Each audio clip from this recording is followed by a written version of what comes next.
పూర్వం మనం ఎప్పుడో నేను చిన్నప్పుడు జనార్దన్ రెడ్డి గారు ప్రైవేట్ మెడికల్ కాలేజ్ ఇచ్చినారు అని చెప్పి ఏకంగా ముఖ్యమంత్రి పదవి నుంచి ఆయన రాజీనామా చేయాల్సి వచ్చింది. ప్రైవేట్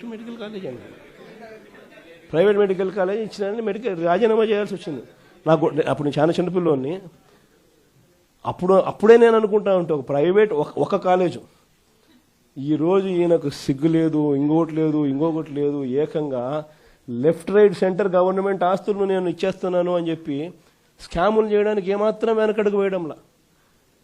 ఇచ్చేసే కార్యక్రమం చెనిక్కాయలకు బెల్లాలకు ఇచ్చేయడమే కాకుండా స్కాముల్లో ఇంకా అన్నిటికన్నా దారుణమైన స్కామ్ ఏమిటో తెలుసా? నువ్వు ప్రైవేట్ వాళ్ళకి కాలేజీలు ఇచ్చేసిన తర్వాత ఆ ప్రైవేట్ కాలేజీలు వాళ్ళు ప్రైవేట్ కాలేజీలు ఇది నడిపేటప్పుడు వాళ్ళ జీతాలు నువ్వు ఇస్తావంట. అది ఇంకా పెద్ద స్కామ్. నువ్వు ప్రైవేట్ వానికి ఇచ్చేసిన తర్వాత ఆ private college, private teaching hospital వాళ్ళు నడిపేటప్పుడు వాళ్ళ జీతాలు గవర్నమెంట్ ఇస్తుందంట. అంటే నెలకు ఒక్కొక్క కాలేజీలో కనీసం 5 కోట్ల జీతం మినిమం.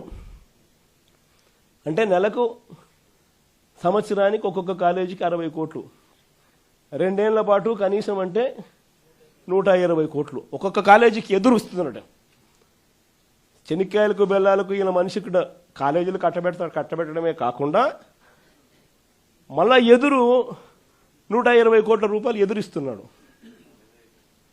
ఇది ఇంతకన్నా ఇంకా స్కామ్, ఇంతకన్నా దారుణమైన పరిస్థితి ఎక్కడైనా ఉంటుందని అడుగుతా ఉన్నా. ఇవన్నీ రేపొద్దున మనం ఇన్ని ప్రయత్నాలు చేసిన తర్వాత కూడా ఎక్కడన్నా కూడా చంద్రబాబు నాయుడు వినకుండా దీనికి ముందుకు తీసుకొని పోతే మాత్రం ఆ తర్వాత కాలేజీలు తీసుకున్నోడిని మాత్రం మనం అధికారంలోకి వచ్చిన వెంటనే 2 నెలలు జరగక మునిపే అందరు జైళ్ళల్లో ఉంటారు. ఆ కాలేజీలు తీసుకున్న వాళ్ళు మాత్రం.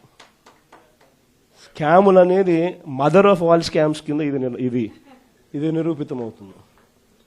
అంతటి దారుణంగా ప్రజలకు నష్టం జరుగుతుందని కనిపిస్తూ ఉన్నా కూడా ప్రజలు దీనివల్ల ఉచితంగా వైద్యం పొందే అవకాశం పోతుందని తెలిసినా కూడా మన పిల్లలకు తక్కువ ధరలకే, ప్రైవేట్ కన్నా చాలా తక్కువ ధరకే మన పిల్లలకు మెడికల్ కాలేజీలలో సీట్లు వచ్చి చదువులు అందుబాటులో ఉంటాయని తెలిసినా కూడా ఏమాత్రం ఖాతరు చేయకుండా చంద్రబాబు చేస్తూ ఉన్న ఈ తీరుకు చంద్రబాబు నాయుడుకు గట్టి గుణపాఠం మాత్రం ఖచ్చితంగా తగులుతుంది.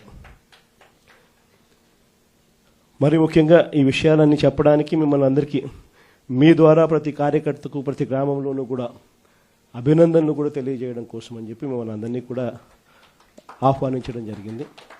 గవర్నర్ గారి దగ్గరికి పోయే కార్యక్రమం ఏదైతే ఉందో అందరినీ వాళ్ళు పర్మిషన్ అయితే ఇవ్వలేరు కాబట్టి 40 మందికి మాత్రమే వాళ్ళు పర్మిషన్లు ఇచ్చినారు. సో 40 మంది జిల్లా అధ్యక్షులు, ఎమ్మెల్యేలు, ఎంపీలు వీళ్ళే వాటికి సరిపోతుంది.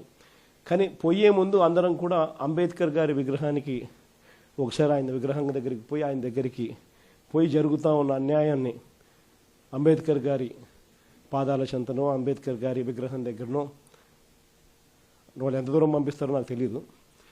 వాళ్ళు ఈ చంద్రబాబు నాయుడు అనే ప్రభుత్వం అనేది పూర్తిగా అన్యాయమైన ప్రభుత్వం కాబట్టి అంబేద్కర్ గారిని దర్శించుకుని ఆయనకు కూడా జరుగుతూ ఉన్న అన్యాయం కాపీనిగా ఆయన దగ్గర ఒకసారి పెట్టి అటు నుంచి అటే 40 మంది మీ గవర్నర్ గారి దగ్గరికి పోయే కార్యక్రమం చేస్తాం. సో అక్కడి నుంచి గవర్నర్ దగ్గరికి అనేది పక్కనే ఒక 300 మీటర్లు ఉంటాయి. సో అంబేద్కర్ గారి విగ్రహం దగ్గర వరకు అందరం పోదాము. అక్కడ అంబేద్కర్ గారి విగ్రహం దగ్గర మనం పెట్టే ఈ విన్నపాన్ని పెట్టే కార్యక్రమం ఏదైతే ఉందో అది కూడా అందరం కలిసి చేద్దాము. దాని తర్వాత ఒక 40 మంది ఎవరికైతే పర్మిషన్ అయితే ఉందో వాళ్ళు నేను మాత్రం అక్కడి నుంచి గవర్నర్ గారి దగ్గరికి పోయే కార్యక్రమం చేస్తాం.